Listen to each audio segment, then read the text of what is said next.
Last week, my son Danny and I enjoyed a Thai food Shabbat dinner.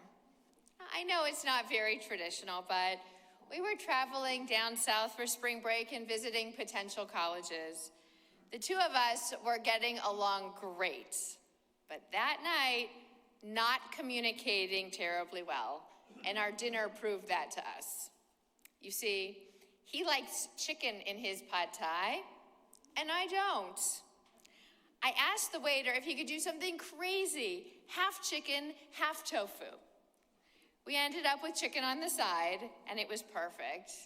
But the whole order was still a small portion. So I asked Danny if he wanted more. It sounded to me as if he said yes, and of course, who am I to question a 17-year-old with a hollow leg? He asked me if I wanted more, and I guess it sounded to him like I said yes, because I had taken the smaller portion.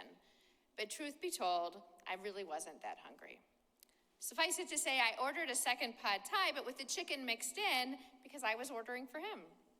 And when it arrived a few minutes later, he was confused. He told me he had had enough, and he thought the order was for me. I told him I had had enough, and I thought the order was for him. So at the end of the night, we ended up with an extra order of chicken pad thai and a great story that we've been laughing over ever since.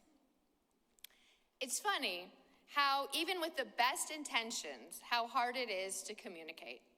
We were speaking the same language, but not hearing what each other was saying. So imagine all the more so when there is a language barrier, cultural differences, a lack of transparency, trust issues, bias, or plain old disinterest or distraction and your mind wanders. It becomes that much more difficult. Plus, there's so many different types of communication: verbal, nonverbal, visual, written, active listening versus passive listening, and the list goes on.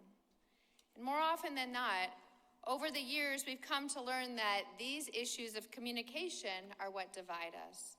We're not hearing each other. We're coming from different places, perspectives, cultural experiences. We think we already know what the other is going to say, and just assume it is so. And you know what happens when you assume, right? If not, ask me later. When I counsel wedding couples, we talk about skills necessary for a healthy relationship. And from my perspective, communication is always at the top of the list.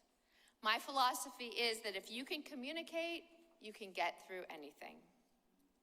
To that end, I wonder if you saw the article published in The Atlantic this week called, "Is Passover Actually a Mistranslation?" I received a copy from one of our interfaith partners and realized that translation is another form of communication. We call this holiday that we are currently celebrating Pesach in Hebrew, Passover in English. The author, Yair Rosenberg, asks, but what if this is a mistake? He explains that Passover is not the most accurate or intuitive, his word, translation of the holiday, which at the end of the day has significant implications. In the book of Exodus, we talk about the Pesach offering, where Moses tells the Israelites to sacrifice a lamb and mark the doorpost with blood so that the angel of death will pass over, Pasach, their homes at the time of the 10th plague. So in our text, the word Pesach is used as both a noun and as a verb, the actual offering and to pass over the Israelite homes. Seems pretty straightforward to me. However, according to the article, this translation comes from St. Jerome, the Christian author of the Vulgate, the 5th century Latin translation of the Bible. Now compare this to the Jewish version of the Targum Onkelos, the most standard and accepted translation of Hebrew to Aramaic, which was the vernacular of the day. Here, Pasach does not mean pass over, but means to be compassionate. It's completely different. And as a result, the text reads, God will see the blood upon the doorpost and will be compassionate upon your home and not permit the destruction to enter your houses. And similarly with the Pesach sacrifice, this translator calls it the sacrifice of compassion, for God had compassion upon the houses and the children of Israel.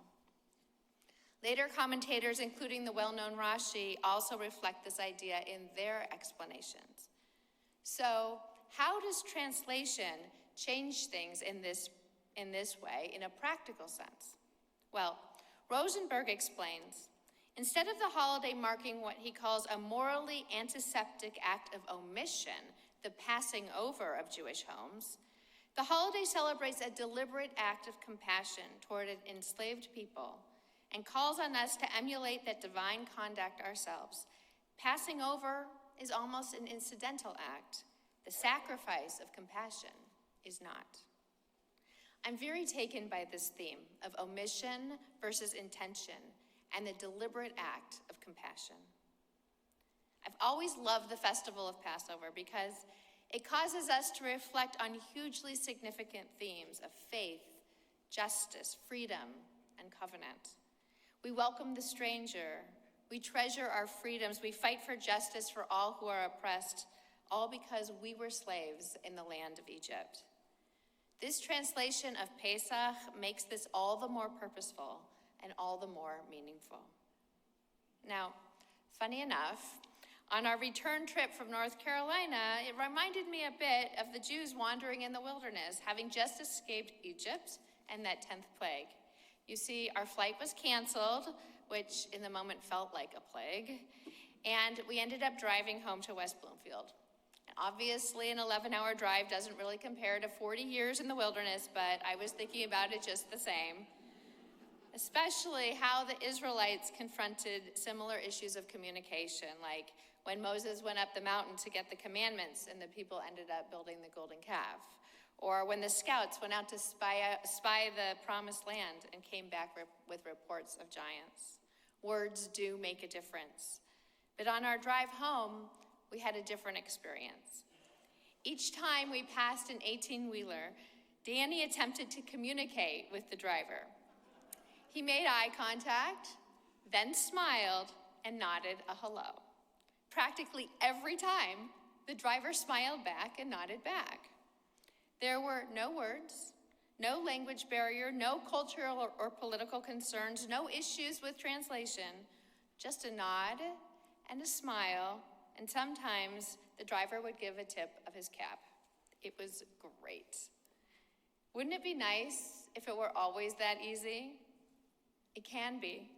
It involves listening, paying attention, trust, giving the benefit of the doubt, and most of all, realizing that as human beings, we are more alike than we are different. Now, I wrote all of this prior to learning about the events in the Tennessee legislature and prior to hearing about rockets in Israel. And at first I thought I'd scrap this entire thing, but I realized that communication is just as important in these instances as in everyday life, if not more so. If we could take this approach in politics and in warfare, if we could listen to each other, if we could take the human approach, the diplomatic approach, maybe things could change. It turns out that only 3 times in a century the calendar converges so that Passover, Easter, and Ramadan fall at the same time. And this is the case this year and is happening right now.